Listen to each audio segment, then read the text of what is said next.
Hello दोस्तों, कैसे हो आप लोग। आप देख रहे हैं कोसी की आस। और आज एक बार फिर से हम लोग उपस्थित हुए हैं रेलवे रिक्रूटमेंट बोर्ड के जनरल नॉलेज के क्वेश्चन के साथ। यूथ कंपटीशन टाइम्स का जो बुक हम लोग सॉल्व कर रहे हैं, जिसमें कि 15,210 क्वेश्चन है टोटल। उसमें हिस्ट्री वाले पार्ट को हम लोग पहले कर रहे हैं, जिसमें अभी तक हम लोगों ने एंशिएंट हिस्ट्री और मॉडर्न हिस्ट्री कंप्लीट कर लिया है। एंशिएंट और मीडिएवल कंप्लीट कर लिया है। मॉडर्न का हम लोग अभी कर रहे हैं। मॉडर्न में भी हमने काफ़ी सारे चैप्टर को सॉल्व कर लिया हम लोगों ने। अब जो मॉडर्न का जो बचा हुआ हिस्सा है उसको हम लोग आज कंप्लीट करने की कोशिश करेंगे। तो आप लोगों से अनुरोध यही है कि आप जुड़े रहिए, और जो भी प्लेलिस्ट में वीडियो अभी तक अपलोड किया गया है, अगर आप पहले देख लिए होंगे तो बहुत अच्छी बात है। अगर नहीं देख पाए होंगे तो मैं समझता हूँ कि अगर आप ये जो 15,210 क्वेश्चन का सीरीज़ अगर पूरा कर लेते हैं मेरे साथ, जो अधिकांश क्वेश्चंस हैं वो रेलवे रिक्रूटमेंट एग्ज़ाम में ऑलरेडी पूछा हुआ सवाल है, इसलिए आपको बहुत ही ज़्यादा हेल्प करने का है उसमें एग्ज़ामिनेशन, रेलवे के एग्ज़ामिनेशन में। तो यही रहेगा कि आप कंप्लीट कर लें। सुन सकते हैं, वीडियो को देख सकते हैं जो आपको अच्छा लगे, लेकिन मेरा यही है कि आप अगर कर लेंगे, इसको सुन लेंगे या देख लेंगे, तो आपको रेलवे के परीक्षा में जीएस के सवाल में कोई समस्या नहीं आएगी। तो चलिए आज शुरू करते हैं। कथन, नारा और उपाधि से तक, उससे पहले तक हम लोगों ने कर लिया था। तो 1395 क्वेश्चन नंबर से हम लोग आज शुरू करेंगे। ठीक है। निम्न में से किसे पंजाब केसरी भी कहा जाता है। लाला लाजपत राय को पंजाब केसरी कहा जाता है। लाला लाजपत राय को पंजाब केसरी कहा जाता है। इनमें से किसे देशबंधु के रूप में याद किया जाता है, जिन्होंने 1922 में एक सत्र के लिए भारतीय राष्ट्रीय कांग्रेस के अध्यक्ष के रूप में कार्य किया और मोतीलाल नेहरू के साथ मिलकर स्वराज पार्टी की स्थापना की। चित्तरंजन दास को, चित्तरंजन दास को देशबंधु कहा जाता है। देशबंधु चित्तरंजन दास के नाम से जाना जाता है। 1922 में एक सत्र के लिए भारतीय राष्ट्रीय कांग्रेस की अध्यक्षता भी की थी उन्होंने, और मोतीलाल नेहरू के साथ मिलकर 1923 में स्वराज पार्टी की स्थापना की थी। आधुनिक मनु के रूप में कौन जाना जाता है। आधुनिक मनु के रूप में डॉक्टर भीमराव अंबेडकर को जाना जाता है, क्योंकि उन्होंने हिंदू कोड बिल का मसौदा तैयार किया था। वह अंग्रेज कौन था जो भारत आया, सेंट स्टीफन्स कॉलेज में दर्शन शास्त्र पढ़ाया और बाद में दीनबंधु के नाम से प्रसिद्ध हो गया। ये C.F. एंड्रयूज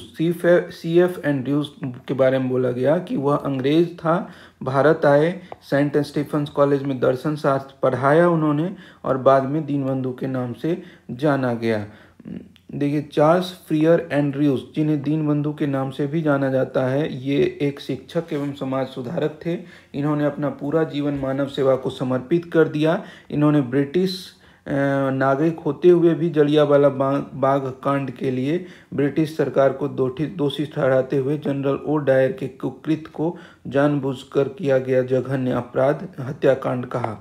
भारतीय इतिहास में किसे बादशाह खान कहा जाता है। बादशाह खान जो है, खान अब्दुल गफ्फार खान को कहा जाता है। किसने महात्मा गांधी को भिखारी के लिबास में एक महान आत्मा के रूप में व्याख्यायित किया। रविन्द्रनाथ टैगोर। रविन्द्रनाथ टैगोर ने महात्मा गांधी को भिखारी के लिबास में एक महान आत्मा लौट कर आए हैं से उल्लेखित किया था। संपूर्ण क्रांति का नारा किसने दिया था। संपूर्ण क्रांति का नारा जयप्रकाश नारायण ने दिया था। संपूर्ण क्रांति जयप्रकाश नारायण का विचार और नारा था, जिसका आह्वान उन्होंने इंदिरा गांधी की सत्ता को उखाड़ फेंकने के लिए किया था। संपूर्ण क्रांति में 7 क्रांतियां शामिल थी: राजनीतिक, आर्थिक, सामाजिक, सांस्कृतिक, बौद्धिक, शैक्षणिक और आध्यात्मिक क्रांति। भारतीय राष्ट्रवाद एक संभ्रांत घटना है जो वकीलों एवं डॉक्टरों तथा जमींदारों द्वारा उपजाई गई थी। यह किसका कथन था? महात्मा गांधी के द्वारा। भारतीय राष्ट्रवाद एक संभ्रांत घटना है जो वकीलों, डॉक्टरों और जमींदारों के द्वारा उपजाई गई थी। यह कथन महात्मा गांधी का था। किसने कहा था? भारत की एकमात्र आशा उसकी जनता से है। उच्च वर्ग शारीरिक और नैतिक रूप से मृत है। स्वामी विवेकानंद ने कहा था कि भारत की एकमात्र आशा जो है वो जनता से है। उच्च वर्ग शारीरिक एवं नैतिक रूप से मृत है। निम्नलिखित में से किसने सुरक्षा सिद्धांत सेफ्टी वैल्यू थ्योरी का उपयोग किया और यह राय दी कि भारतीय राष्ट्रीय कांग्रेस लॉर्ड डफरिन के दिमाग की उपज है? लाला लाजपत राय। सेफ्टी वॉल्व का सिद्धांत जो था, सेफ्टी वॉल्व का सिद्धांत सर्वप्रथम लाला लाजपत राय ने अपनी पुस्तक यंग इंडिया में दिया था 1916 ईस्वी में। गर्मपंथी नेता लाला लाजपत राय ने 1916 में यंग इंडिया में प्रकाशित अपने एक लेख के माध्यम से सुरक्षा वॉल्व सिद्धांत की परिकल्पना करते हुए कांग्रेस तथा ब्रिटिश शासन के विरुद्ध अपनाई गई नरमपंथी रणनीति पर प्रहार किया और भारतीय राष्ट्रीय कांग्रेस को लॉर्ड डफरिन के दिमाग की उपज बताया था। उनका कहना था कि कांग्रेस ब्रिटिश वायसराय द्वारा प्रोत्साहित तथा ब्रिटिश हितों के लिए स्थापित एक संस्था है। ब्रिटिश वायसराय द्वारा प्रोत्साहित और ब्रिटिश हितों के लिए स्थापित एक संस्था है जो भारतीयों का प्रतिनिधित्व नहीं करती है। निम्नलिखित में से किसने कहा था? स्वराज मेरा जन्मसिद्ध अधिकार है। लोकमान्य तिलक। बाल गंगाधर तिलक भी बोलते हैं उनका पूरा नाम। तो उन्होंने ही एक शिक्षक, समाज सुधारक, वकील, भारतीय राष्ट्रवादी और स्वतंत्रता सेनानी थे। 23 जुलाई 1856 को उनकी मृत्यु हो गई को जन्म और 1 अगस्त 1920 को उनकी मृत्यु हुई। इनका कथन जो वही स्वराज हमारा जन्मसिद्ध अधिकार है सबसे ज़्यादा प्रचलित हुआ था। वेलेटाइन सिरोल ने तिलक को भारतीय अशांति का जनक बताया था। स्वराज मेरा जन्मसिद्ध अधिकार है और मैं इसे लेकर रहूंगा, बाल गंगाधर तिलक। स्वतंत्रता मेरा जन्मसिद्ध अधिकार और मैं इसे लेकर रहूंगा, बाल गंगाधर तिलक। भारतीय रेलवे ने विविध संस्कृतियों के लोगों को एक साथ लाकर भारत के स्वतंत्रता संग्राम में योगदान किया था। ये किसने कहा था? ये महात्मा गांधी ने कहा था। भारतीय रेलवे विविध संस्कृतियों के लोगों को एक साथ लाकर भारत की स्वतंत्रता संग्राम में एक योगदान किया था। यह कथन महात्मा गांधी का है। धातव्य है कि भारत एवं विश्व का सबसे लंबा railway station Gorakhpur railway station है। निम्नलिखित में से कौन सा विकल्प सुमेलित नहीं है? देखिए, करो या मरो का नारा जो महात्मा गांधी दिए थे, इसलिए ये सुमेलित नहीं है, तो यही आंसर हो जाएगा यहाँ। देखिए, इनकलाब जिंदाबाद भगत सिंह, करो या मरो महात्मा गांधी, स्वराज मेरा जन्मसिद्ध अधिकार है बाल गंगाधर तिलक, तू मुझे खून दो मैं तुम्हें आज़ादी दूंगा सुभाष चंद्र बोस, वेदों की ओर लौटो दयानंद सरस्वती, मेरे सिर पर लाठी का एक एक प्रहार अंग्रेज शासन के ताबूत का कील होगा लाला लाजपत राय। जवाहरलाल नेहरू ने किसके कथन पर कहा कि हमारे जीवन से रोशनी चली गई? महात्मा गांधी के कथन पर। 30 जनवरी 1948 की शाम महात्मा गांधी की हत्या की खबर को पंडित जवाहरलाल नेहरू ने भारतीय रेडियो पर देश को संबोधित किया। The light has gone out of our lives, हमारे जीवन से प्रकाश चला गया, गांधी की हत्या पर नेहरू के शब्द थे। इनमें से किसे भारत के लौह पुरुष के नाम से जाना जाता है? सरदार वल्लभ भाई पटेल को। बारदौली सत्याग्रह जो है 1928 के दौरान वहाँ की महिलाओं के कहने पर महात्मा गांधी ने उन्हें सरदार की उपाधि दी थी। वे भारत के प्रथम गृह मंत्री और प्रथम उप प्रधानमंत्री भी बने थे। वल्लभ भाई पटेल को सरदार की उपाधि किसने दी थी? महात्मा गांधी ने। Grand old man of India जो है दादा भाई नौरोजी को कहा जाता है। किस महान स्वतंत्रता सेनानी को देशबंधु के नाम से जाना जाता है? चित्तरंजन दास को, हम लोगों ने पहले भी पढ़ा। इनमें से किसे भारत के मार्टिन लूथर के रूप में जाना जाता है? भारत के मार्टिन लूथर के रूप में दयानंद सरस्वती को जाना जाता है। दयानंद सरस्वती ने आर्य समाज की स्थापना की थी। इन्होंने सत्यार्थ प्रकाश नामक पुस्तक की रचना भी की थी। ठीक है। एम के गांधी को महात्मा की उपाधि किसने दी थी? गोपाल कृष्ण ये एम के गांधी को महात्मा की उपाधि रविन्द्रनाथ टैगोर ने दी थी। एम के गांधी महात्मा गांधी को मोहनदास करमचंद गांधी को महात्मा की उपाधि रविन्द्रनाथ टैगोर ने दी थी। सर्वप्रथम एम के गांधी को सर्वप्रथम राष्ट्रपिता सुभाष चंद्र बोस ने कहा था। देखिए, महात्मा की उपाधि रविन्द्रनाथ टैगोर और राष्ट्रपिता जो है सुभाष चंद्र बोस ने कहा था। रविन्द्रनाथ टैगोर को गुरुदेव की उपाधि महात्मा गांधी ने दिया था। तो महात्मा गांधी ने रविन्द्रनाथ टैगोर को गुरुदेव और रविन्द्रनाथ टैगोर ने महात्मा गांधी को महात्मा की उपाधि दी थी। महात्मा गांधी ने किस आंदोलन के दौरान करो या मरो का नारा दिया था? भारत छोड़ो आंदोलन के दौरान 1942 में 8 अगस्त को स्वीकार किया गया था भारत छोड़ो आंदोलन का प्रस्ताव, और 9 अगस्त 1942 को भारत छोड़ो आंदोलन की शुरुआत हुई। इसी आंदोलन में महात्मा गांधी ने करो या मरो का नारा दिया था। भारतीय स्वतंत्रता संग्राम के दौरान दिल्ली चलो का नारा किसने दिया था? स्वतंत्रता संग्राम के दौरान सुभाष चंद्र बोस ने दिल्ली चलो का नारा दिया था। दिल्ली चलो, तू मुझे खून दो, मैं तुम्हें आज़ादी दूंगा, सुभाष चंद्र बोस। जय जवान जय किसान, लाल बहादुर शास्त्री। करो या मरो, भारत छोड़ो, महात्मा गांधी। आराम हराम है, जवाहरलाल नेहरू। साइमन कमीशन, वापस जाओ, लाला लाजपत राय। जय जवान जय किसान का नारा किसने दिया था? लाल बहादुर शास्त्री ने दिया था। यह नारा उनके द्वारा तब दिया गया था जब एक तरफ पाकिस्तान से युद्ध 1965 में चल रहा था और भारत लगातार खाद्यान्न की समस्या से जूझ रहा था। अटल बिहारी वाजपेयी ने इस नारे में जय विज्ञान शब्द जोड़ा, जो वर्तमान प्रधानमंत्री नरेंद्र मोदी जय अनुसंधान शब्द जोड़ा। वर्तमान में यह नारा जय जवान जय किसान, जय विज्ञान और जय अनुसंधान हो गया है। जवाहरलाल नेहरू के अनुसार निम्न में से किसे आधुनिक भारत के मंदिरों के रूप में जाना जाता है? आधुनिक भारत के मंदिरों के रूप में बांधों को जाना जाता है। बांधों के महत्व तथा उपयोगिता के परिप्रेक्ष्य में भाखड़ा नांगल बांध को राष्ट्र को समर्पित करते हुए 1963 ईस्वी में प्रथम प्रधानमंत्री पंडित जवाहरलाल नेहरू ने बांधों को आधुनिक भारत का मंदिर कहा। भाखड़ा नांगल बांध हिमाचल प्रदेश में सतलज नदी पर निर्मित बहुउद्देशीय नदी घाटी परियोजना है। Swaraj is my birth right and I shall have it, ये बाल गंगाधर तिलक का ही है। वही स्वराज मेरा जन्मसिद्ध अधिकार है, मैं इसे प्राप्त करके रहूँगा। सारे जहाँ से अच्छा गाने के बोल किसने लिखे थे? मोहम्मद इकबाल ने। सारे जहाँ से अच्छा गाने के बोल मोहम्मद इकबाल ने लिखे थे। मोहम्मद इकबाल एक प्रसिद्ध कवि और राजनीतिज्ञ थे।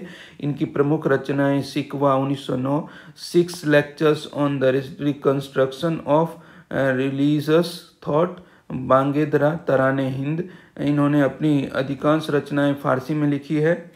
कौन से भारतीय नेता को लोकप्रिय रूप से पंजाब केसरी के रूप में जाना जाता है? लाला लाजपत राय को। लाला लाजपत राय को पंजाब केसरी या पंजाब का शेर कहा जाता है। Father of Indian services, father of Indian services किसे कहा जाता है? सरदार वल्लभ भाई पटेल को। सरदार फादर ऑफ इंडियन सर्विसेज के किसे कहा जाता है? सरदार वल्लभ भाई पटेल को। वह व्यक्ति जिसे गुरुदेव के नाम से पुकारा जाता है रविन्द्रनाथ टैगोर, और उनको उपाधि किसने दी थी? महात्मा गांधी ने दी थी। रविन्द्रनाथ टैगोर को उनकी कविताओं की पुस्तक गीतांजलि के लिए 1913 में साहित्य का नोबेल पुरस्कार मिला था। नोबेल प्राप्त करने वाले वे प्रथम भारतीय थे। महात्मा गांधी को दक्षिण अफ्रीका में एम्बुलेंस सेवाओं में उनके योगदान के लिए अंग्रेजों के केसर हिंद पदक से सम्मानित किया गया था। किनके द्वारा? लॉर्ड हार्डिंग के द्वारा। लॉर्ड हार्डिंग के द्वारा उन्हें यह सम्मान दिया गया था, लॉर्ड हार्डिंग के द्वारा।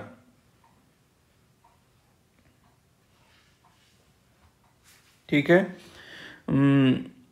गांधी जी को ब्रिटेन ने कौन सी उपाधि प्रदान की थी? गांधी जी को केसर हिंद से उपाधि से सम्मानित किया गया था 13 अप्रैल 1919 में। यह जलियांवाला बाग हत्याकांड के विरोध में उन्होंने यह उपाधि वापस कर दी थी। ये प्रथम विश्व युद्ध के दौरान लोगों को सेना में भर्ती करने के लिए प्रोत्साहित किया था, इसलिए केसर हिंद की उपाधि से सम्मानित किया था। रविन्द्रनाथ टैगोर को गुरुदेव की उपाधि किसने दी थी? महात्मा गांधी ने दी थी। किसने कहा था तुम मुझे खून दो, मैं तुम्हें आज़ादी दूंगा? सुभाष चंद्र बोस ने। भारत की आज़ादी की लड़ाई के दौरान करो या मरो का नारा किसने दिया था? महात्मा गांधी ने। बिस्मार्क ऑफ इंडिया किसे कहा जाता है? बिस्मार्क ऑफ इंडिया वल्लभ भाई पटेल को कहा जाता है। विभिन्न रियासतों में बिखरे भारत के राजनीतिक एकीकरण में केंद्रीय भूमिका निभाने के लिए पटेल को बिस्मार्क और लौह पुरुष कहा जाता है। ऐसे जियो जैसे कि यह आपका आखिरी दिन हो, ऐसे सीखो कि आप हमेशा जीवित रहेंगे। यह शब्द किसके द्वारा कहा गया था? महात्मा गांधी के द्वारा कहा गया था। महात्मा, ऐसे जियो कि जैसा कि यह आखिरी दिन हो और ऐसे सीखो कि आप हमेशा जीवित रहेंगे।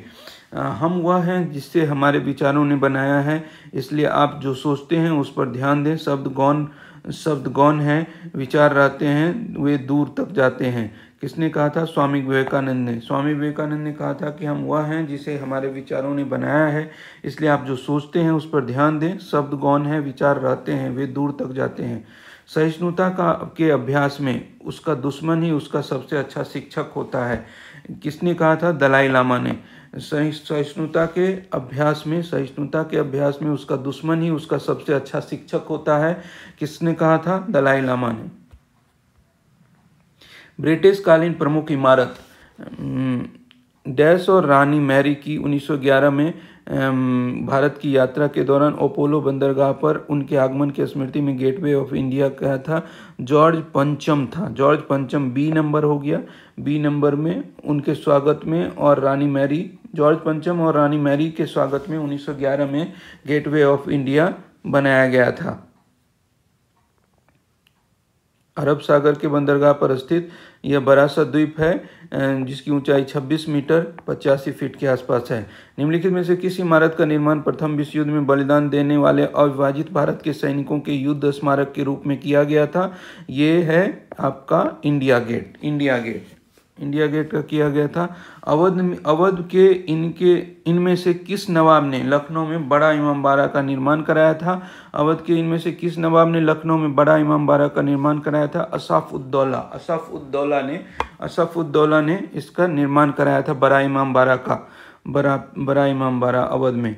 वर्ष डैश से नई दिल्ली स्थित मशहूर स्मारक इंडिया गेट और अमर जवान ज्योति अखंड रूप से प्रज्वलित है।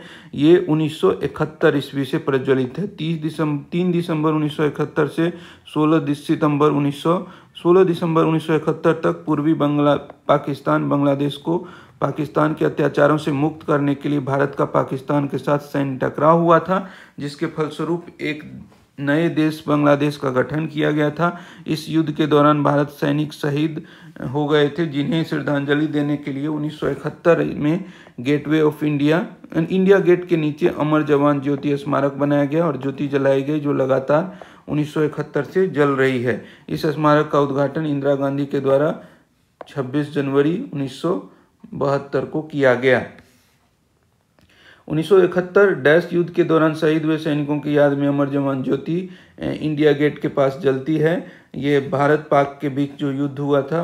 मुंबई में गेटवे ऑफ इंडिया का निर्माण डैश का किंग जॉर्ज पंचम के स्वागत में किया गया था। क्वीन मैरी के स्वागत में के लिए 19 गेटवे ऑफ इंडिया को पारंपरिक डैश शैली में बनाए थे। इंडो सार्सेनिक शैली में उनका निर्माण किया गया था। 7 लोक कल्याण मार्ग का डिजाइन इनमें से किसने तैयार किया है? सर एडवन लुटियंस ने 7 लोक कल्याण मार्ग का डिजाइन तैयार किया है। यह भारत के प्रधानमंत्री का आधिकारिक आवास है। सर एडवन लुटियंस एक अंग्रेजी वास्तुकार थे। लुटियंस ने नई दिल्ली के डिजाइन और निर्माण में महत्वपूर्ण भूमिका निभाई थी। नई दिल्ली को लुटियंस दिल्ली भी कहा जाता है। लुटियंस ने राष्ट्रपति भवन को भी डिजाइन किया था। दिल्ली में स्थित इंडिया गेट का डिजाइन किसने किया था? एडवन लुटियंस ने इंडिया गेट का निर्माण किया था। ड्यूक ऑफ कर्नाट ने इंडिया गेट की नींव रखी थी। इसका निर्माण 1931 ईस्वी में पूरा किया गया और 71 में अमर जवान ज्योति वहां से जलाई गई। 1921 ईस्वी में एडवन लुटियंस ने इनमें से किसका निर्माण करवाया था? इंडिया गेट का निर्माण करते किस वास्तुकार ने मुंबई स्थित गेटवे ऑफ इंडिया का निर्माण कराया था? जॉर्ज विटेट ने मुंबई स्थित गेटवे ऑफ इंडिया का डिजाइन तैयार किया था। अंग्रेजों द्वारा कोलकाता में संगमरमर की एक विशाल इमारत निर्माण कराया गया, जो ताजमहल की प्रतिकृति है। इस इमारत का नाम बताइए। विक्टोरिया मेमोरियल हॉल भारत राज्य पश्चिम बंगाल के कोलकाता नगर में स्थित है। लॉर्ड कर्जन ने एक संग्रहालय और उद्यानों के साथ एक भव्य इमारत का निर्माण का प्रस्ताव रखा। वेल्स के राजकुमार, जो बाद में जॉर्ज पंचम के रूप में सिंहासन रूढ़ हुए, 4 जनवरी 1906 को इसका शिलान्यास किया और इसे औपचारिक रूप से 1921 ईस्वी में जनता के लिए खोल दिया गया। यह स्मारक महारानी विक्टोरिया को समर्पित है। यह आगरा के ताजमहल के आधार पर डिजाइन किया गया है। प्रसिद्ध पर्यटक आकर्षण विक्टोरिया मेमोरियल डैश में है। विक्टोरिया मेमोरियल पश्चिम बंगाल में है। प्रसिद्ध पर्यटक आकर्षण विक्टोरिया मेमोरियल पश्चिम बंगाल में है। पश्चिम बंगाल में है। भारत के उस स्थान का नाम बताइए जहां शून्य मील का पत्थर देखा जा सकता है, जिसमें बलुआ पत्थर से बने 4 घोड़ों युक्त एक स्तंभ की आकृति बनी हुई है। नागपुर। 0 माइल स्टोन जो है, 0 माइल शून्य मील 0 माइल स्टोन जो है वो कहाँ है? नागपुर में है। अंग्रेजों के शासनकाल में यह जगह भारत का केंद्र बिंदु था। अंग्रेजों ने ही इसे 0 माइल स्टोन लगाया और उस समय यहीं से देश के अन्य हिस्सों की दूरी मापी जाती थी। यहाँ के 0 माइल स्टोन पर 4 घोड़ों और बलुआ पत्थर का एक पिलर बनाया गया है। नई दिल्ली में स्थित इंडिया गेट का डिजाइन किसने किया था? एडवर्ड लुटियंस ने। देखिए, कलकत्ता वास्तुकार जो शहर का है, कलकत्ता का जॉब चार्नॉक था। इंडिया गेट का लुटियंस थे। संसद भवन हर्बर्ट बेकर। चंडीगढ़ ली कार्बूसियर। राष्ट्रपति भवन एडवर्ड लुटियंस ने। नई दिल्ली में स्थित भारतीय संसद भवन की रचनाओं को डैश के द्वारा तैयार किया गया था। अभी हम लोगों ने देखा हावर्ड बेकर। तो आपका ए नंबर आंसर हो जाएगा एडवर्ड लुटियंस और sir Howard Baker. Fort William का निर्माण ईस्ट इंडिया कंपनी ने करवाया था। इस किले के निर्माण स्थल के लिए डैश गांव को उजाड़ दिया गया था। गोविंदपुर। फोर्ट विलियम पश्चिम बंगाल के कोलकाता शहर में हुगली नदी के पूर्वी किनारे पर बना एक किला है, जिसे ईस्ट इंडिया कंपनी ने 1696 से 1715 में बनाया था। इस निर्माण में 3 गांव कालीकट, गोविंदपुर और सूतानती को जमींदारी में प्राप्त किया था और इसी स्थान पर बनाया गया था। राष्ट्रीय युद्ध स्मारक का निर्माण करने का प्रस्ताव है नई दिल्ली में। राष्ट्रीय युद्ध स्मारक नई दिल्ली स्थित इंडिया गेट के समीप सी हेक्सागन में बनाया गया था। यह स्मारक मातृभूमि की रक्षा में प्राणों का बलिदान करने वाले सैनिकों के सम्मान में बनाया गया है। विक्टोरिया टर्मिनल, जिसे अब छत्रपति शिवाजी टर्मिनल कहा जाता है, का निर्माण कब किया गया था? 1888 ईस्वी में। 1888 ईस्वी में अब छत्रपति शिवाजी टर्मिनस कहा जाता है। यह भारत की वाणिज्यिक राजधानी मुंबई में स्थित एक ऐतिहासिक रेलवे स्टेशन है, जो मध्य रेलवे की मुख्यालय भी है। इसका निर्माण 1888 ईस्वी में किया गया था। वास्तुकला की गॉथिक शैली में निर्मित सीएसटी को यूनेस्को की विश्व धरोहर सूची में शामिल कर लिया गया है। निम्न द्वारों में से किसका निर्माण प्रथम विश्व युद्ध में शहीद हुए सैनिकों की स्मृति में किया गया था?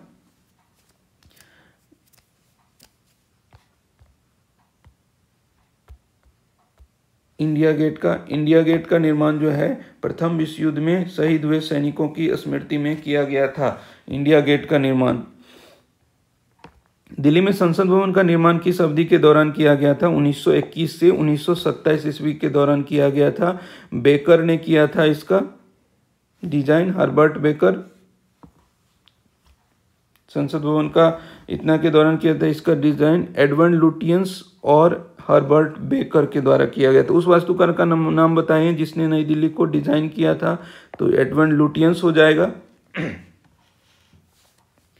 अब देखिए, स्वतंत्रता के बाद का भारत के बारे में है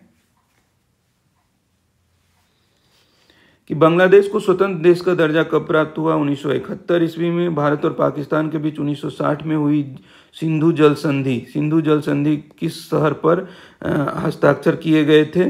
कराची में हुआ था सिंधु जल संधि 1960 में। सिंधु जल संधि। स्वतंत्रता के समय ब्रिटिश भारत में डैश रियासतें थी? 565 रियासतें थी। स्वतंत्रता के समय जो ब्रिटिश भारत में कितने रियासत थी? 565 रियासतें थी। सरदार वल्लभ भाई पटेल को वीपी मेनन की सहायता से रियासतों के एकीकरण के कार्य सौंपा गया था।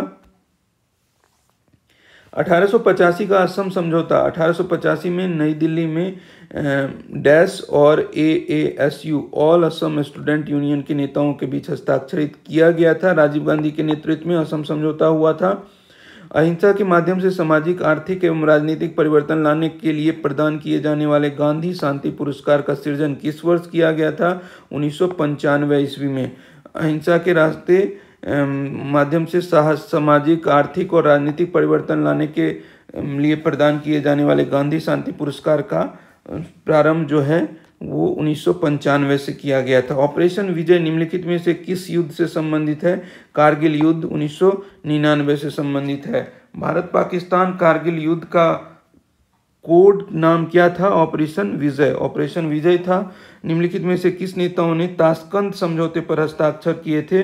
ताशकंद समझौते पर जो था लाल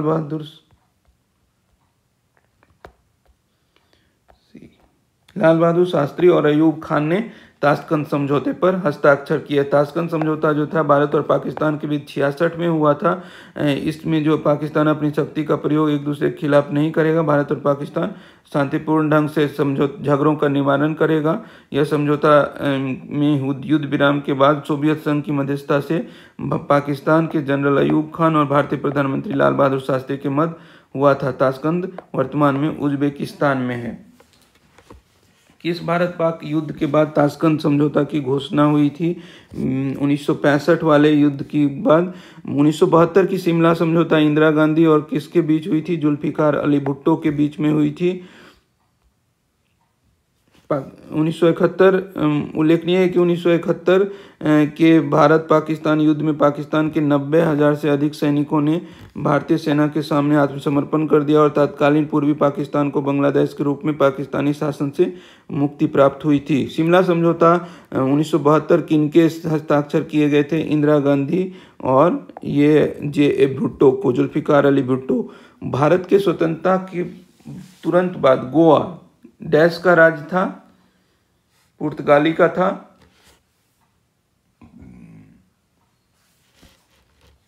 भारत की स्वतंत्रता के बाद तुरंत बाद गोवा पुर्तगाली राज्य था। पुर्तगाल ने गोवा पर लगभग 450 साल तक शासन किया था। 19 दिसंबर 1961 को भारतीय सेना ने ऑपरेशन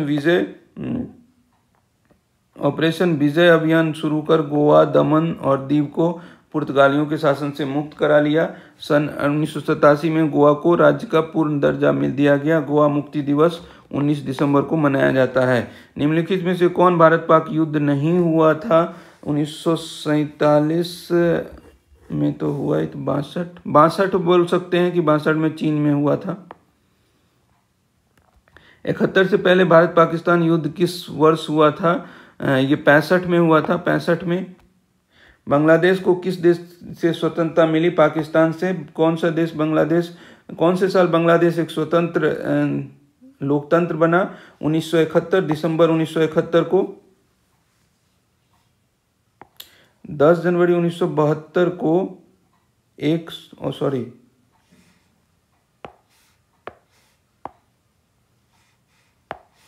10 जनवरी 1972 को बांग्लादेश एक स्वतंत्र लोकतंत्र घोषित किया गया। 26 मार्च 1971 को बांग्लादेश स्वतंत्र हुआ था। 26 मार्च 1971 को।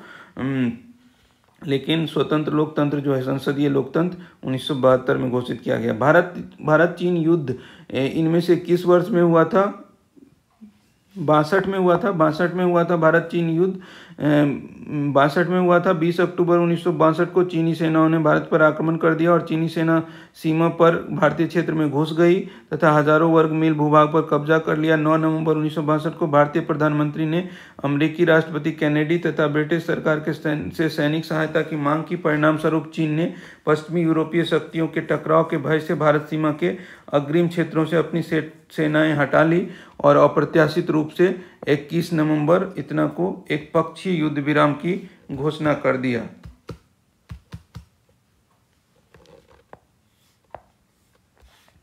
भारत और पाकिस्तान के बीच युद्ध विराम को नियंत्रण रेखा एलओसी में कब परिवर्तित किया गया था? 1972 में। सन 1972 में 740 किलोमीटर लंबी युद्ध विराम रेखा खींची गई। आगे चलकर 3 जुलाई इतना को शिमला समझौते के बाद इसे एलओसी बोला जाने लगा।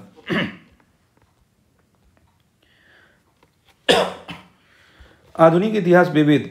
भारतीय सिविल सेवा में शामिल होने वाले पहले भारतीय कौन थे? पहले भारतीय जो थे वो सत्येंद्रनाथ टैगोर थे। भोपाल की शासिका शाहजहां बेगम का उत्तराधिकारी निम्नलिखित में से कौन था जिसने सांची के प्राचीन स्थल के संरक्षण के लिए धन प्रदान किया था?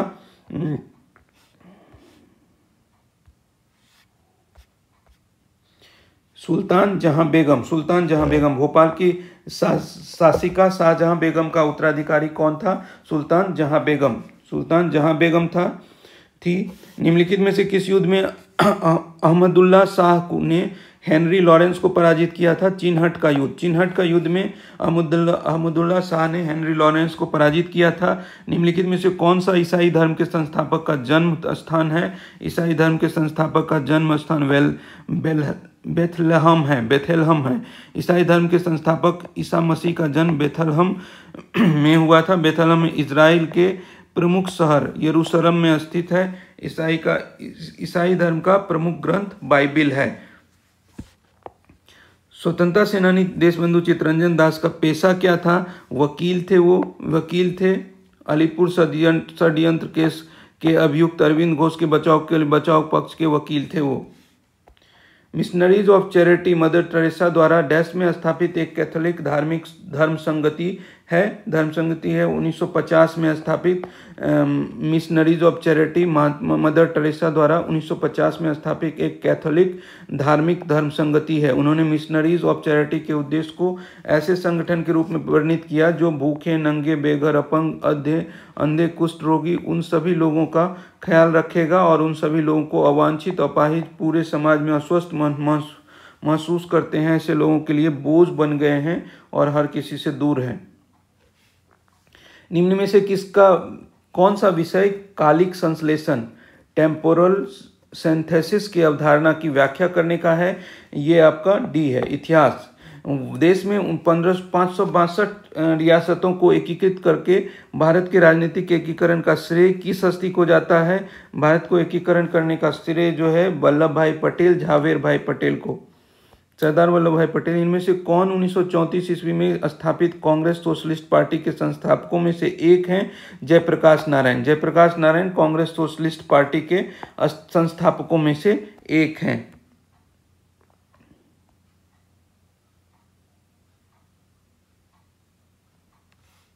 कांग्रेस सोशलिस्ट पार्टी भारतीय राष्ट्रीय कांग्रेस के भीतर एक समाजवादी गुट था। इसकी स्थापना 1934 ईस्वी में हुई। आचार्य नरेंद्र देव और जयप्रकाश नारायण द्वारा की गई थी, जिन्होंने गांधी जी के तर्क विरोधी रहस्यवाद के साथ साथ कांग्रेस के प्रति भारतीय कम्युनिस्ट पार्टी के सांप्रदायिक रवैये को खारिज किया था। कांग्रेस सोशलिस्ट पार्टी के संस्थापक सदस्यों में राम मनोहर लोहिया, मीनू मसानी आदि प्रमुख थे। भारत में प्रथम स्थलाकृति सर्वेक्षण किसने शुरू किया था? स्थलाकृति सर्वेक्षण जो भारत में वो सबसे पहले मेजर जेम्स रेनेल ने शुरू किया था। पहला एंग्लो बर्मा युद्ध कब हुआ था? पहला एंग्लो बर्मा युद्ध 1824 से 1826 ईस्वी के बीच हुआ था। पहला एंग्लो बर्मा युद्ध 1824 से 1826 ईस्वी के बीच हुआ था। निम्नलिखित में से कौन सा विकल्प सुमेलित नहीं है? वो जो ये वाला वेद समाज वाला। देखिए, स्वराज दल CR दास ने बनाया था। वैज्ञानिक समाज MN रॉय ने बनाया था। भूदान आंदोलन विनोबा भावे और वेद समाज जो है केशव चंद्र सेन ने बनाया था। तो इस तरह से सुमेलित नहीं है, आपका ये हो जाएगा वेद समाज। निम्नलिखित देशों के इनमें से किस युग में दो पक्षीय प्रणाली है? दो पक्षीय प्रणाली जो है संयुक्त राज्य अमेरिका और यूनाइटेड किंगडम में दो पक्षीय प्रणाली या द्विदलीय सिद्धांत है। जिसे संयुक्त राज्य अमेरिका में डेमोक्रेटिक और रिपब्लिकन है, उसी तरह से ब्रिटेन में दो दल जो है कंजर्वेटिव और लेबर पार्टी है। निम्नलिखित में से कौन सा किला तमिलनाडु में स्थित है? तमिलनाडु में जो है मनोरा का किला तमिलनाडु के तंजावुर जिले में स्थित है। इसका निर्माण 1814 से 1815 में किया गया था।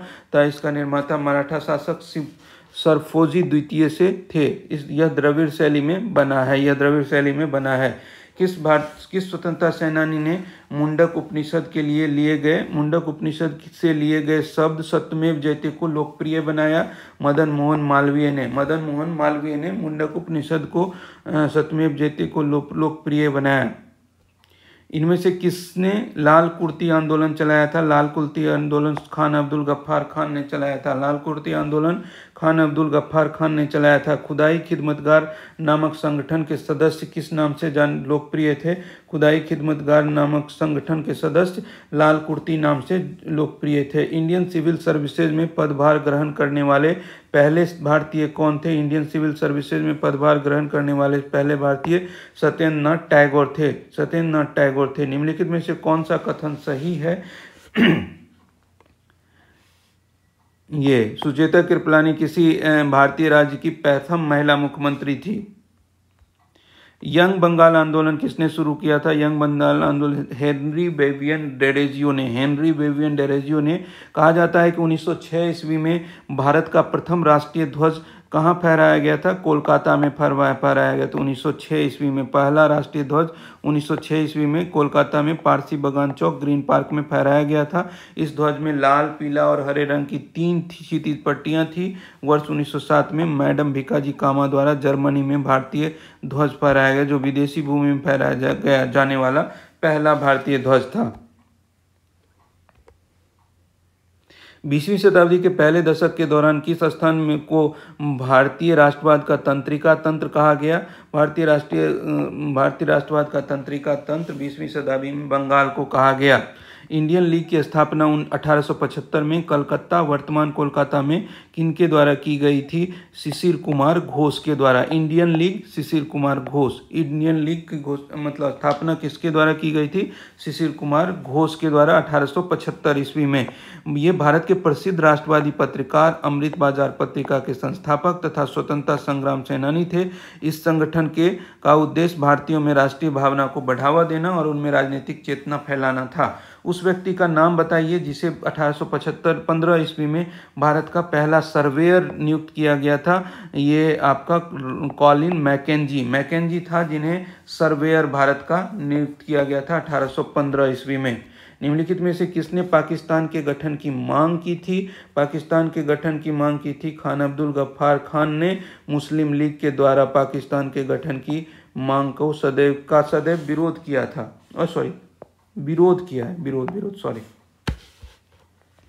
देखिए, खान अब्दुल गफ्फार खान ने मुस्लिम लीग द्वारा पाकिस्तान के गठन की मांग का सदैव विरोध किया था। एक महान राजनेता थे जिन्होंने भारत के स्वतंत्रता संग्राम में भाग लिया और अपने कार्य और निष्ठा के कारण उन्हें सरहदी गांधी या सीमांत गांधी, बाचा खान तथा बादशाह खान का नाम से प्रसिद्ध है। खान अब्दुल गफ्फार खान ने वर्ष 1929 ईस्वी में खुदाई खिदमतगार आंदोलन की शुरुआत की थी। खुदाई खिदमतगार आंदोलन के संस्थापक था और 1947 में दृढ़ता से भारत और पाकिस्तान के विभाजन का विरोध किया था खान अब्दुल गफ्फार खान। इस व्यक्ति को बादशाह खान के नाम से जाना जाता है? खान अब्दुल गफ्फार खान। फ्रंटियर गांधी या सीमांत गांधी के रूप में किसे जाना जाता है? खान अब्दुल गफ्फार खान। सीमांत गांधी किसे कहा जाता है? खान अब्दुल गफ्फार खान। 1946 ईस्वी में भारत में अंतरिम सरकार बनाने के लिए लॉर्ड वेवेल ने किसे आमंत्रित किया था? अंतरिम सरकार बनाने के लिए 1946 में जवाहरलाल नेहरू को लॉर्ड वेवेल ने अंतरिम सरकार बनाने के लिए आमंत्रित किया था। इस अंतरिम सरकार में जवाहरलाल नेहरू के नेतृत्व में 12 सदस्य शामिल थे। लॉर्ड वेवेल के कहने पर 5 सदस्य मुस्लिम लीग से, और इसमें सम्मिलित तब सदस्यों की कुल संख्या 14 हुई। कांग्रेस के 3 लोगों ने इस्तीफा दिया था। ब्रिटिश की ग्रीष्मकालीन राजधानी थी? शिमला ब्रिटिश की ग्रीष्मकालीन राजधानी थी। 1864 ईस्वी में लॉर्ड विलियम बेंटिंग ने शिमला को भारत में ब्रिटिश राज की ग्रीष्मकालीन राजधानी घोषित किया था। शिमला ठंडी जलवायु, सुरम्य प्राकृतिक दृश्यों, हिमाच्छादित पहाड़ियों और चीड़ एवं देवदार के जंगलों और शहरी भूदृश्यों के लिए विख्यात है। स्वतंत्र पार्टी के संस्थापक निम्नलिखित में से कौन थे? सी राजगोपालाचारी थे स्वतंत्र पार्टी के संस्थापक। 1959 में सी राजगोपालाचारी ने किया था। इस दल ने पंडित जवाहरलाल नेहरू की समाजवादी नीति का विरोध किया और लाइसेंस एवं परमिट राज को समाप्त कर मुक्त अर्थव्यवस्था की वकालत की थी। सी राजगोपालाचारी भारत के अंतिम गवर्नर जनरल और स्वतंत्र भारत के प्रथम भारतीय गवर्नर जनरल थे। डैश शताब्दी के से भारत में आधुनिक काल की शुरुआत मानी जाती है। 18वीं शताब्दी से भारत में आधुनिक काल की शुरुआत मानी जाती है। 18वीं शताब्दी से भारत में 1707 ईस्वी से वर्तमान काल तक का विवरण आधुनिक काल में किया जाता है और इसे माना जाता है 18वीं शताब्दी। भारत में संपूर्ण क्रांति के पक्षधर का नाम बताया। जयप्रकाश नारायण। संपूर्ण क्रांति इंदिरा गांधी की सत्ता को उखाड़ फेंकने के लिए आह्वान किया था। पटना के ऐतिहासिक गांधी मैदान में उपस्थित लाखों लोगों ने जात पात, तिलक, दहेज और भेदभाव छोड़ने का संकल्प लिया था। अब्दुल रहमान और ब्रिटिश राज के प्रतिनिधि श्री मार्टिमर ने डैश की स्थापना के समझौते हस्ताक्षरित किए थे। ये डूरंड रेखा अफगानिस्तान और पाकिस्तान के मध्य 2430 किलोमीटर अंतर्राष्ट्रीय सीमा है और इस रेखा का नाम मार्टिमर डूरंड के नाम पर रखा गया था। रेड क्लिफ रेखा जो है, देखिए डूरंड रेखा किसके बीच हो गया? अफगानिस्तान और पाकिस्तान के बीच हो गया। रेड क्लिफ रेखा भारत और पाकिस्तान के मध्य जो है 15 अगस्त 1947 को निर्धारित मध्य सीमा जो निर्धारित हुआ है उसका नाम रेड क्लिफ रेखा। मैकमोहन रेखा भारत और चीन के बीच ये 1914 ईस्वी में खींची गई थी। निम्नलिखित में से कौन सा विद्रोह ब्रिटिश शासकों द्वारा लगाए गए प्रतिबंधों का विद्रोह नहीं था? नक्सलबारी विद्रोह जो है ब्रिटिश शासकों द्वारा लगाए गए प्रतिबंधों का विरोध नहीं था। नक्सलबारी पश्चिम बंगाल के सिलीगुड़ी सब डिवीजन का एक सबसे छोटा सा कस्बा है जहां 1967 में सशस्त्र क्रांति के विचार वाले नक्सलवादी आंदोलन का आरंभ हुआ था। 1866 ईस्वी में ईस्ट इंडिया कंपनी की स्थापना किसने की थी? ईस्ट इंडिया कंपनी की स्थापना दादा भाई नौरोजी। ईस्ट इंडिया कंपनी की स्थापना किसने की थी 1866 ईस्वी में? ये गलत है। इनमें से किस महानगर का नाम स्वतंत्रता के बाद से अब तक नहीं बदला गया है? इसमें किस महानगर का नाम स्वतंत्रता के बाद से अभी तक नहीं बदला गया है? तो वो आपका हो जाएगा दिल्ली। तो किस शहर का नाम नहीं बदला गया है? तो आपका दिल्ली हो जाएगा। ईस्ट इंडिया कंपनी जो है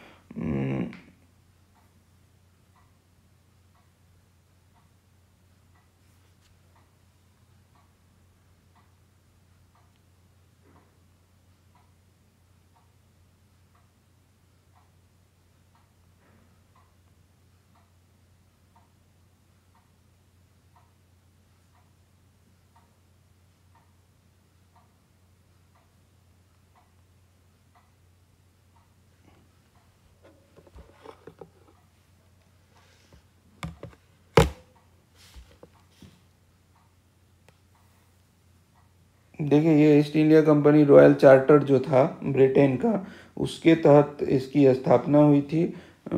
और ये गलत है। इसकी स्थापना जो है वो 1600 ईस्वी में हुई थी। 1600 ईस्वी में 31 दिसंबर 1600 ईस्वी को स्थापना हुई थी। रॉयल चार्टर के द्वारा इसकी स्थापना किया गया था मोनोपोलिस्टिक ट्रेडिंग के लिए, कि एक तरफा मान के चलिए उनको व्यापार की अनुमति दी गई थी। इनमें से किस महानगर का नाम नहीं बदला? दिल्ली हो गया। पंजाब के किस शहर को पहले रामदासपुर के नाम से जाना जाता है? पंजाब के अमृतसर शहर को पहले रामदासपुर के नाम से जाना जाता था। निम्नलिखित में से किसे विश्व का सर्वोच्च युद्ध क्षेत्र के रूप में जाना जाता है? सर्वोच्च युद्ध क्षेत्र सियाचिन ग्लेशियर है। पूर्वोत्तर भारत के किस राज्य को उसके वास्तविक निवासियों द्वारा न्योमाल अले के रूप में जाना जाता है? पूर्वोत्तर राज्य का सिक्किम को न्योमाल अले के रूप में जाना जाता है। डैश ने ब्राह्मी और खरोष्टी लिपियों को व्याख्यायित किया था जिनका उपयोग पहले के शिलालेखों के लिए किया जाता है। जेम्स प्रिंसेप को ने ब्राह्मी और खरोष्टी लिपियों का व्याख्यायित किया है। दहेज प्रतिषेध अधिनियम कब लागू किया गया? दहेज प्रतिषेध अधिनियम 1961 में लागू किया गया है। पुरातत्वविद, भाषा विज्ञानी और ईस्ट इंडिया कंपनी के अधिकारी जेम्स प्रिंसेप ने वर्ष डैश में अशोक के शिलालेख जो ब्राह्मी लिपि में लिखे गए थे की व्याख्या की थी 1837 ईस्वी में। 1866 ईस्वी में भारतीय समस्या के बारे में चर्चा करने और भारतीय कल्याण के संवर्धन हेतु ब्रिटिश लोक अधिकारियों को प्रभावित करने के लिए लंदन में ईस्ट इंडिया एसोसिएशन का गठन हुआ था। वो किसने किया था? दादा भाई नौरोजी ने। देखिए यहां जो है ना ईस्ट इंडिया संघ की बात है। ओके ठीक है, ठीक है, ईस्ट इंडिया संघ है, एसोसिएशन बोल सकते हैं, ठीक है। तो 1866 ईस्वी में ईस्ट इंडिया एसोसिएशन का स्थापना किसने की थी? तो दादा भाई नौरोजी ने। ठीक है, क्लियर हो गया। ईस्ट इंडिया एसोसिएशन, दादा भाई नौरोजी। इंडियन सोशल कॉन्फ्रेंस ने प्रतिज्ञा आंदोलन शुरू किया था। कब शुरू किया था? बाल विवाह का निषेधन करना था उसका उद्देश्य था इंडियन सोशल कॉन्फ्रेंस के द्वारा। निम्नलिखित में से कौन ब्रिटिश पार्लियामेंट का प्रथम भारतीय सदस्य था? वो दादा भाई नौरोजी थे। किस आंदोलन को भारत का पहला सविनय अवज्ञा आंदोलन कहा गया है? चंपारण आंदोलन को 1917 में प्रारंभ हुआ था गांधी जी के नेतृत्व में, उसे सविनय अवज्ञा आंदोलन कहा गया। निम्नलिखित में से कौन सा घटना प्राचीनतम है? पूना पैक्ट सबसे ज्यादा, ये जलियांवाला बाग हत्याकांड, जलियांवाला बाग हत्याकांड 1919 ईस्वी में हुआ है। पूना पैक्ट जो है 1932 ईस्वी में। असहयोग आंदोलन जो है आपका, असहयोग आंदोलन 1920, खिलाफत आंदोलन 1919, चौरा चौड़ी कांड 22, भारत छोड़ो 1942, कैबिनेट मिशन 1946। कहता है कालानुक्रम से भारतीय स्वतंत्रता के दौरान इनमें से हुई घटना सबसे पहले कौन घटित हुआ? तो सबसे पहले देखिए जलियांवाला कांड है सबसे पहले। असहयोग आंदोलन 20 में, सविनय अवज्ञा आंदोलन 30 में, भारत छोड़ो 42 में। स्वतंत्रता संग्राम की घटनाओं में से कौन सा कालानुक्रम क्रम सही है? तो सही है इसमें से आपका सैन्य विद्रोह, बंगाल का विभाजन, चंपारण आंदोलन, असहयोग आंदोलन। सिपाही विद्रोह जो है 57 में, बंगाल विभाजन 5 में, चंपारण आंदोलन 17 और असहयोग आंदोलन 20 से 22 में। निम्नलिखित घटनाओं में से उसके कालक्रम के अनुसार व्यवस्थित कीजिए। तो सबसे पहले आपका हो जाएगा जलियांवाला बाग हत्याकांड।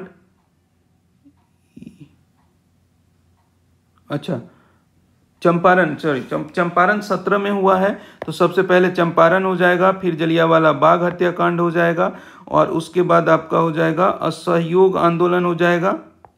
ठीक है, और तो हमारा आंसर कौन हो रहा है? ये बी नंबर आंसर हो जाएगा। देखिए सबसे पहले आपका 17 में हो गया ये चंपारण आंदोलन 17 में,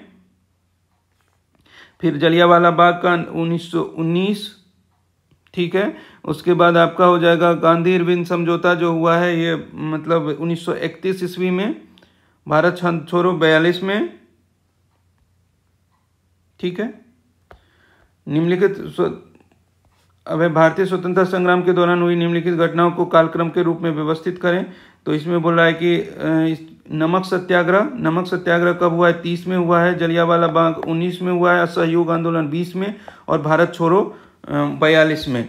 तो इस हिसाब से अगर हम देखें तो पहला हमारा हो जाएगा जलियांवाला बाग हत्याकांड 2 नंबर ये, तो ए आंसर हो जाएगा। देखिए जलियांवाला बाग हत्याकांड, असहयोग आंदोलन, नमक सत्याग्रह और तीसरा भारत छोड़ो आंदोलन। निम्नलिखित में से कौन सा कथन सही है? गांधी इरविन समझौते पर 1926 में हस्ताक्षर हुआ था, ये गलत है। गांधी इरविन समझौता 31 में हुआ है इसलिए गलत है। साइमन कमीशन 1932 में भारत आया था, ये भी गलत है क्योंकि 28 में भारत आया था। बाल विवाह निरोधक अधिनियम 1929 में पास किया गया था, ये सही है। रॉलेट एक्ट 1909 में, रॉलेट एक्ट 1919 में आया था। ये जलियांवाला बाग पारित जो हुआ था 1919 में, जलियांवाला बाग 19 में, भारतीय राष्ट्रीय कांग्रेस की स्थापना 85 में। 1861 में भारतीय पुरातत्व सर्वेक्षण की स्थापना डैश के द्वारा की गई थी? ये अलेक्जेंडर कनिंघम के द्वारा 1861 में भारतीय पुरातत्व सर्वेक्षण की स्थापना की गई थी। भारत के राष्ट्रीय गीत की रचना किसने की थी? राष्ट्रीय गीत की रचना बंकिम चंद्र चट्टोपाध्याय ने अपने के उपन्यास आनंद मठ में की गई थी। इनके प्रारंभिक 2 पद संस्कृत से जबकि शेष पद बंगला से हैं। ठीक है। 1905 में बंग भंग आंदोलन के समय यह गीत को राष्ट्रीय एकता का प्रतीक के रूप में रातों रात यह गीत बंगाल का राष्ट्रीय गान बन गया था। 24 जनवरी 1950 को इसको राष्ट्रीय गीत के दर्जा प्राप्त किया गया था। बंकिम चंद्र चटर्जी द्वारा लिखे गए वंदे मातरम इनमें से किस उपन्यास का हिस्सा है? आनंद मठ का हिस्सा है। विवेकानंद शिला स्मारक कहाँ स्थित है? कन्याकुमारी में स्थित है। निम्नलिखित में से किस भारतीय राज्य को 1972 तक नॉर्थ ईस्ट फ्रंटियर स्टेट के रूप में जाना जाता था? अरुणाचल प्रदेश को नॉर्थ ईस्ट फ्रंटियर स्टेट के रूप में जाना जाता था। निम्नलिखित में से वह दार्शनिक प्रणाली कौन सी थी जो केवल उसे मान्यता देती है कि जिसे वैज्ञानिक रूप से स्थापित किया जा सकता है या जिसका तार्किक या गणितीय सत्यापन संभव है? इस तरह तत्व मीमांसा और तथा अस्तित्ववाद को अस्वीकार करता है। ये है आपका निश्चयात्मकता। निश्चयात्मकता जो है एक दार्शनिक प्रणाली है जो केवल उसे मान्यता देती है जिसे वैज्ञानिक रूप से सत्यापित किया जा सकता है, जिसका तार्किक या गणितीय सत्यापन संभव है, और इस तरह तत्व मीमांसा और आस्तिकवाद को अस्वीकार करता है। विश्व का इतिहास अब है, इसको देख लेते हैं हम लोग।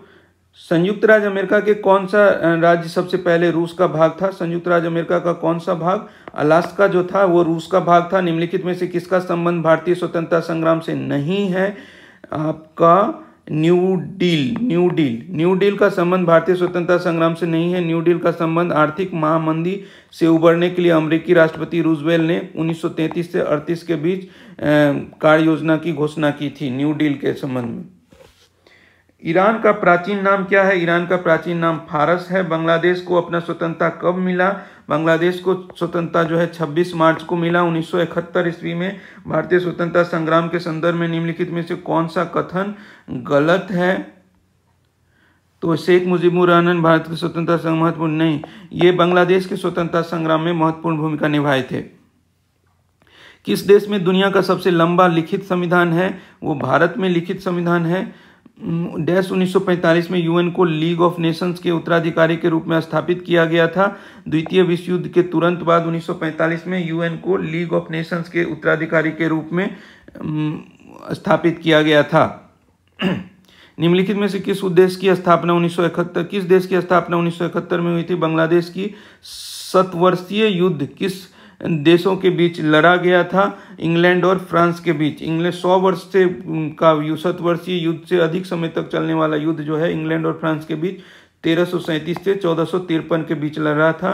फ्रांस अंततः विजयी हुआ था। 1337 से 1453 तक 100 वर्षों से भी अधिक समय तक किनके बीच युद्ध चला था? इंग्लैंड और फ्रांस के बीच। अंततः विजय फ्रांस हुआ था। बोस्टन चाय पार्टी कहाँ हुई थी? बोस्टन चाय पार्टी जो है 1773 ईस्वी में। अंग्रेजी स्वतंत्रता संग्राम का तत्कालीन कारण बोस्टन टी पार्टी थी। इसकी घटना का नायक सैमुअल एडम्स था। 16 दिसंबर 1773 को जब बोस्टन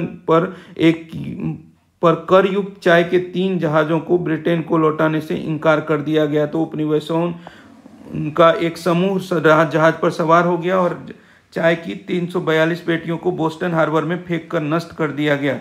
यह घटना अमेरिकी इतिहास का प्रमुख घटना है। इस घटना को बोस्टन टी पार्टी कहते हैं। इसी से राजनीतिक शुरुआत बोल सकते हैं, मतलब स्वतंत्रता के लिए आंदोलन शुरू कर माना गया। किस देश को मुख्य रूप से कम्युनिस्ट माओवादियों का दल द्वारा शासित किया जाता है? चीन। वह क्रांतिकारी नेता कौन था जिसने क्यूबा में भूमि सुधार और साक्षरता में सुधार किया था? फिदेल कास्त्रो क्यूबा का था। उस अमेरिकी नागरिक आंदोलन कार्यकर्ता का नाम बताइए क्या है जिन्होंने प्रसिद्ध भाषण आई हैव ए ड्रीम दिया था? मार्टिन लूथर किंग जूनियर ने आई हैव ए ड्रीम का एक सार्वजनिक भाषण दिया था। अफीम युद्ध को 2 देशों के बीच लड़ा गया। यह उन देशों में से एक चीन था। दूसरा कौन था? अफीम युद्ध चीन और ब्रिटेन के बीच लड़ा गया था 1839 से 1842 युद्ध में। यह युद्ध चीन के छिंग राजवंश और ब्रिटेन के बीच अफीम के व्यापार से संबंधित विवादों के कारण हुआ था। चीन और ब्रिटेन के बीच अफीम युद्ध लड़ा गया था। निम्नलिखित में से किसको आयरन चांसलर कहा जाता है? Iron chancellor Otto von Bismarck को कहा जाता है। जर्मनी को एकीकरण करने के उद्देश्य से उन्हें बिस्मार्क कहा गया था। भारत का बिस्मार्क सरदार वल्लभ भाई पटेल को कहा जाता है। वाटरलू का युद्ध किस वर्ष लड़ा गया था? वाटरलू का युद्ध 1815 ईस्वी में बेल्जियम और स्थित वाटरलू स्थान नामक स्थान पर लड़ा गया था। यह युद्ध फ्रांसीसी सेना जिसका नेतृत्व नेपोलियन ने किया था तथा अंग्रेजी सेना जिसका नेतृत्व ड्यूक ऑफ वेलिंगटन ने किया था के मध्य हुआ था।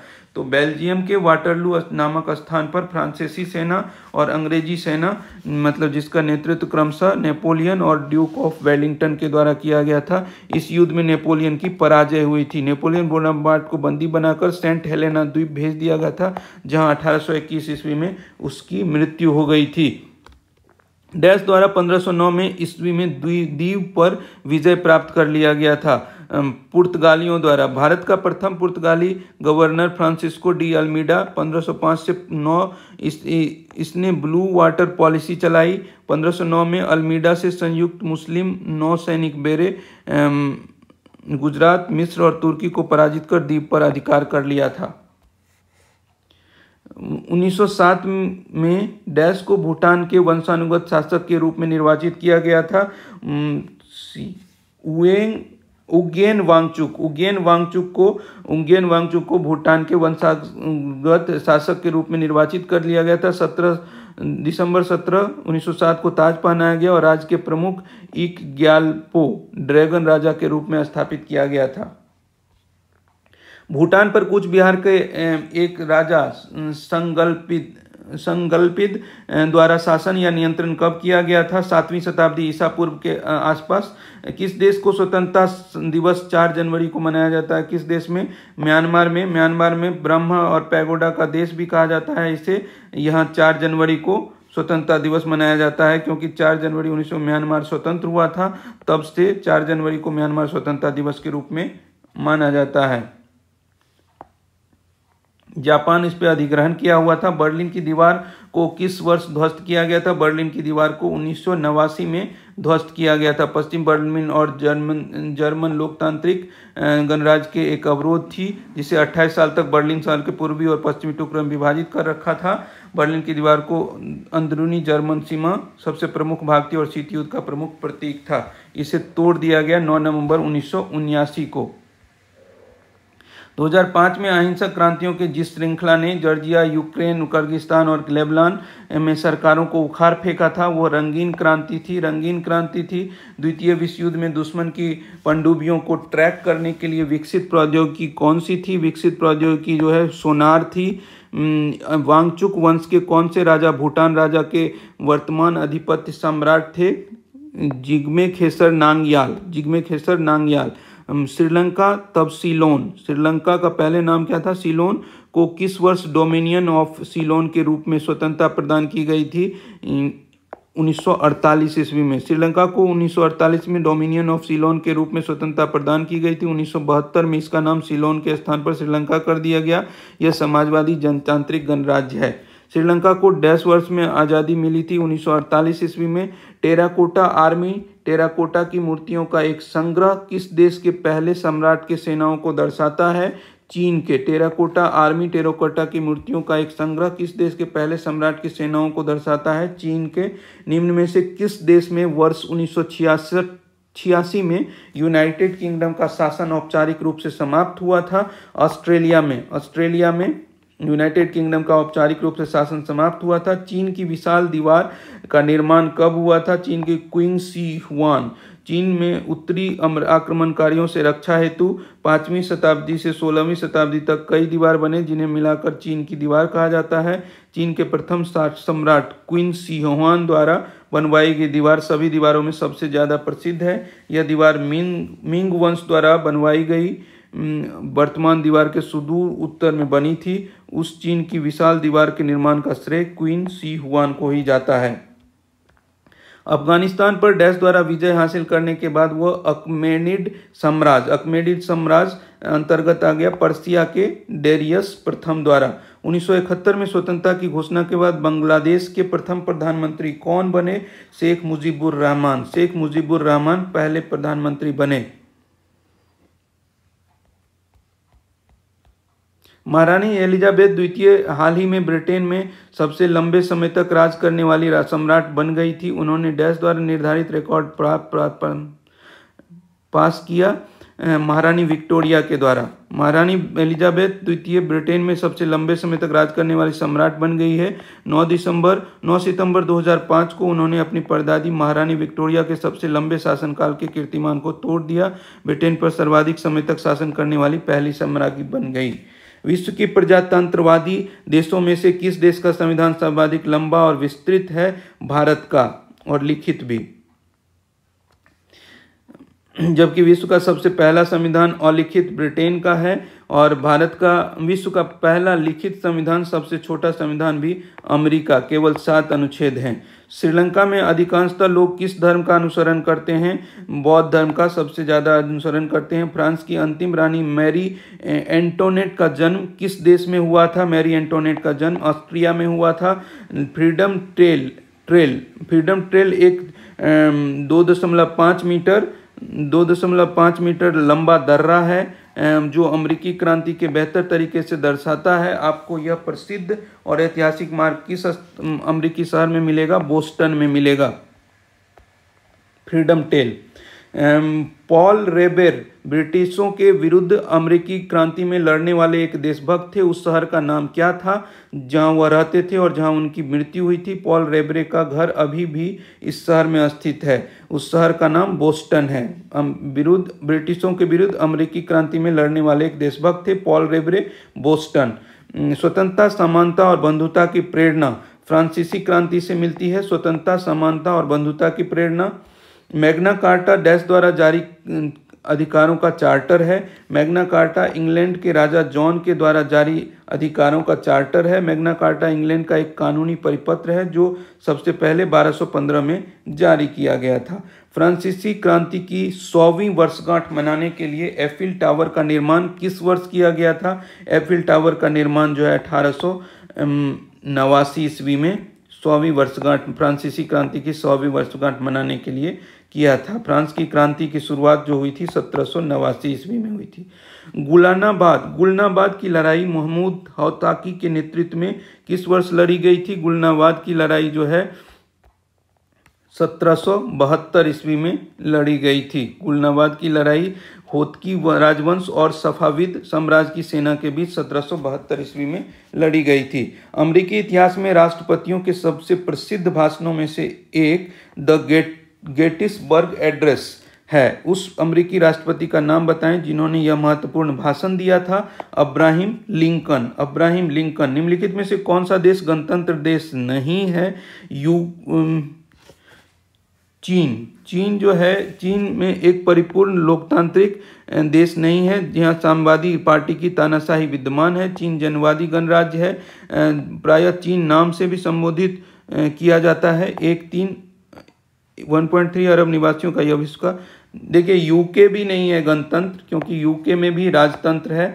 तो आपका मतलब ब्रिटेन जो है, ब्रिटेन में भी राजा है, मतलब प्रमुख सम्राट है। तो इस तरह से अगर कहा जा सकता है तो गणतंत्र हम उसको बोलते हैं जो जहाँ की राष्ट्र प्रमुख, जैसे भारत में राष्ट्रपति, उनका चुनाव होता है तो वो आपका गणतंत्र कहलाएगा। ब्रिटेन वुड्स समझौते के तहत कब एक नई अंतर्राष्ट्रीय मौद्रिक प्रणाली प्रारंभ की गई थी? अंतर्राष्ट्रीय मौद्रिक प्रणाली जो प्रारंभ की गई थी ब्रिटेन वुड्स के तहत, वो 1944 ईस्वी में। अफगानिस्तान में राजनीतिक प्रणाली को किस नाम से जाना जाता है? अफगानिस्तान इस्लामी अमीरात। अफगानिस्तान में राजनीतिक प्रणाली को अफगानिस्तान इस्लामी अमीरात, इस्लामिक एमिरेट्स ऑफ अफगानिस्तान के नाम से जाना जाता है। तो इस तरह से हम देख रहे हैं कि हमारा ये मॉडर्न हिस्ट्री भी पूरा हो गया।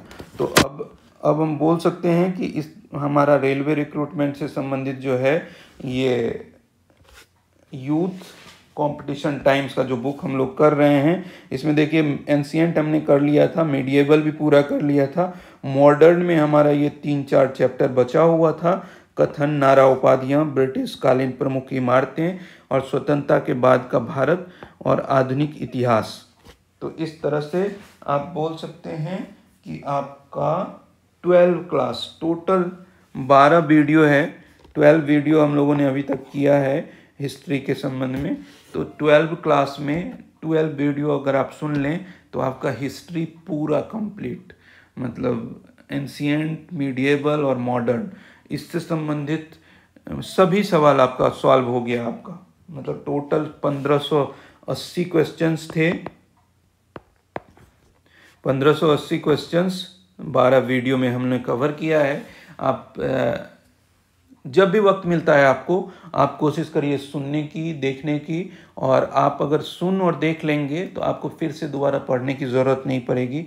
ये मेरा दावा है। अगर कुछ आपको और भी अलग अलग तरह से कुछ हमारे में सुधार की आवश्यकता महसूस हो रही होगी तो आप कमेंट करिए।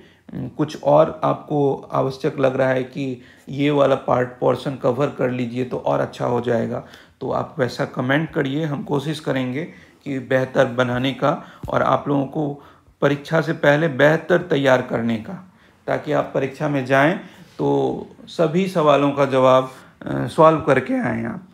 ये मेरा उद्देश्य रहेगा। बहुत बहुत धन्यवाद।